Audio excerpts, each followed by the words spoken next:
皆さんこんにちは。私は次の駅で降ります。駅の名前を聞き取ってください。次は王子。お出口は右側です。わかりましたか？王子と言っていました。漢字は Prince の王子と一緒ですが、ピッチアクセントが違います。地名の場合は王子と上がります。違いを聞いてみてください。王子、王子。日本語を聞くときは、こういう音の高さにも注意して聞いてみてください。王子は東京にあります。この日、東京に来た理由は、大学の時の友人11人でお昼を食べることになっていたからです。その前に大学時代の懐かしい場所に行ってみることにしました。この緑のお店があった場所で、私は大学時代にアルバイトをしていました。昔は違うお店でした。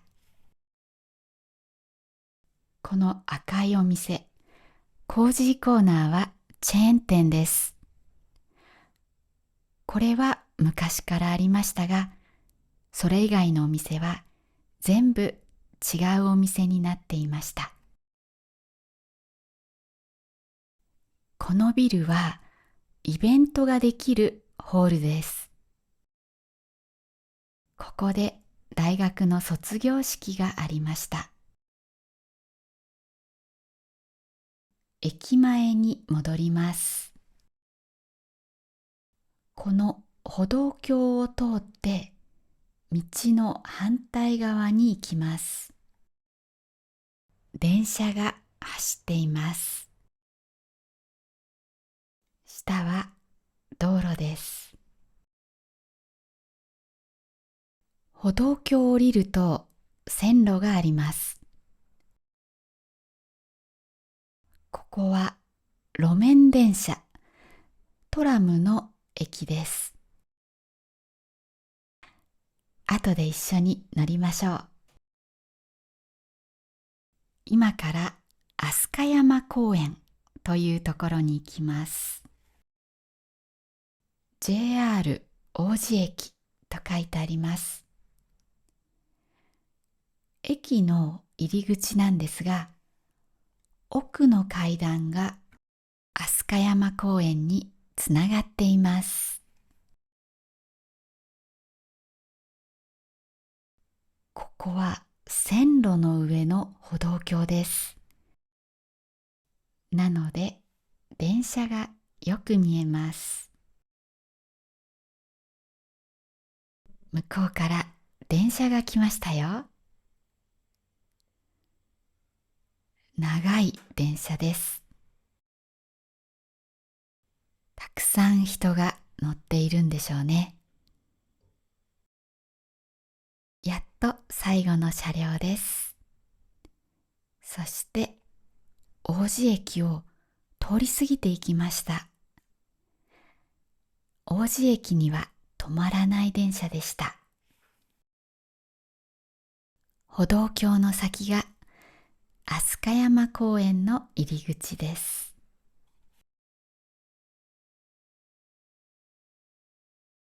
子供と一緒に遊びに来ている人たちがたくさんいました。公園の地図を見てみましょう。この人は渋沢栄一という人です。今の1万円札の人です。渋沢栄一は飛鳥山に住んでいました。なので、彼に関連する建物が今も残っています。素敵な建物なので見に行きましょう。これはカリオストロの白パスタだそうです。カリオストロの城は皆さん見たことありますか？ジブリの宮崎駿監督が若い頃に作った映画です。そこに出てきたミートボールのパスタを売っていました。ちょっと気になるパスタでした。これは SL です。中に入れるみたいです。お城みたいな滑り台も楽しそうですね。右手にあるのは博物館です。博物館の先に行くと渋沢栄一記念館があります。ここでチケットを買います。昔の建物に入れるチケットです。私が見たかったのはこの建物の中です。1925年に建てられたものです。渋沢栄一はこの建物に本をしまっておきました。また、お客さんが来た時にここで対応したりもしたそうです。ステンドグラスが綺麗です。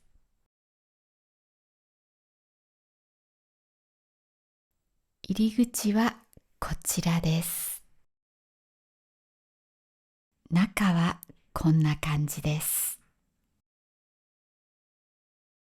なんて書いてありますか？ここに座らないでくださいです。これは渋沢栄一が書いたものだそうです。字がとても綺麗です。こちらは茶室だそうです。この日は入れませんでした。でも窓から中が見えました。ここも大事なお客さんが来るときに使ったそうです。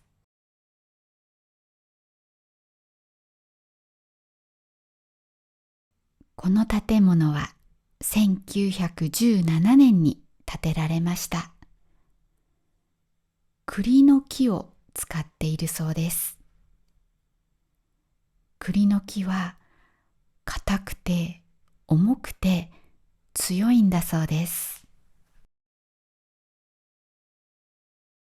渋沢栄一は銀行、鉄道、ホテル、建設、電気、ガス、水道、学校、病院などいろいろなものの設立に関わりました。今の日本の社会にとってとても大切なものです。それで渋沢栄一は日本の資本主義の父と呼ばれています。資本主義というのは日本やアメリカ、その他多くの国の経済のシステムです。中国やロシアなどは社会主義です。この辺の木は桜の木です。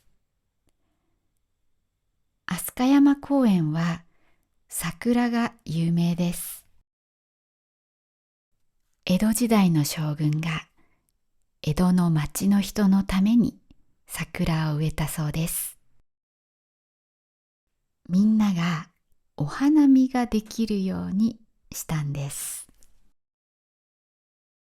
今の桜の木はその時の桜の木ではありません。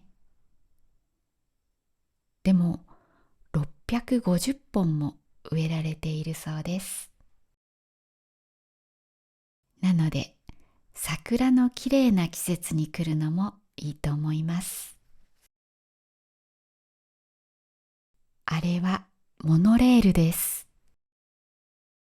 王子駅の改札まで2分で行けます。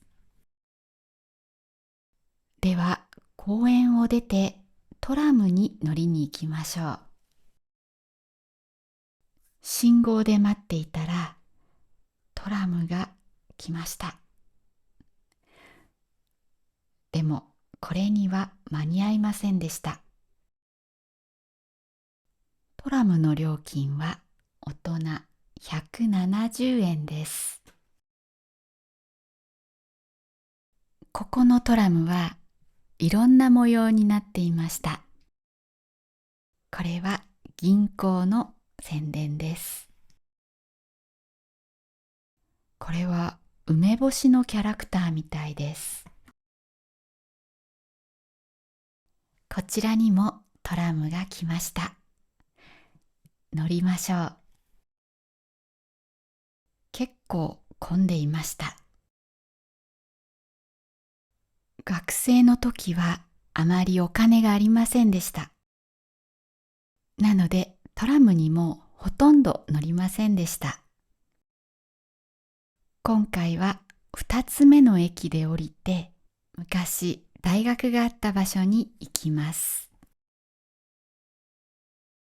これが私が乗ってきたトラムです。広告のないトラムはシンプルな色ですね。この道をまっすぐ行くと大学がありました。道を渡った目の前にあるビル、これは昔からあったと思います。この角だったか、昔唐揚げ弁当を売っているお店がありました。唐揚げが大きくてとても美味しかったんです。でもここだったかどうかわかりません。このマンションは前はなかったです。このセブンイレブンもありませんでした。今は便利になりましたね。もしかしてここの角だった可能性もあります。風景が全然違います。昔はここの横断歩道を渡ったところから大学だったと思います。